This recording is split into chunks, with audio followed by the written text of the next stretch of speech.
After finding out that she needed to study all night in order to prepare for tomorrow's final exam, Sarah packed up all of her textbooks and went downstairs to study. She did not want to bother her roommate Jenna with her late night studying. It wasn't until about 2 in the morning that she realized she had forgotten to pack the final textbook. She sighed lightly and climbed the stairs to her room. Once she reached the third floor, the floor in which her room was on, she noticed that the lights in the hallway were dim. This gave her an eerie feeling, and the creaking of the old floorboards did not help in the slightest. Mustering up her courage, she walked down the long hallway to her room and slowly opened the door, slipping inside silently. She could hear the light sound of Jenna, breathing very heavily. It sounded as if she had just got back from running, but figured that that was not the case. Sarah figured that Jenna had either caught a cold or was currently being intimate with her lover.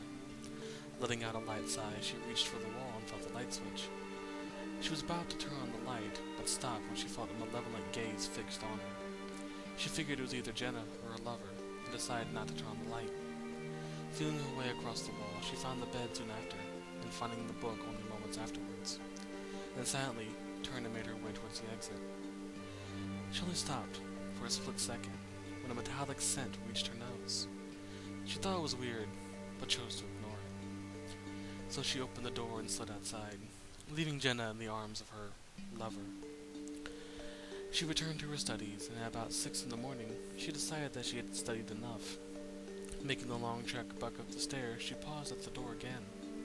The metallic scent from the night before reached her nose again.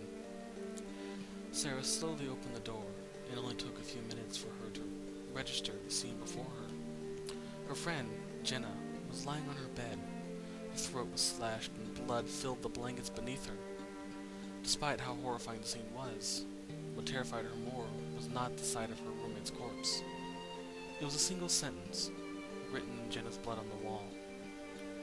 "Aren't you glad you didn't turn on the lights?" At least, that's what they say.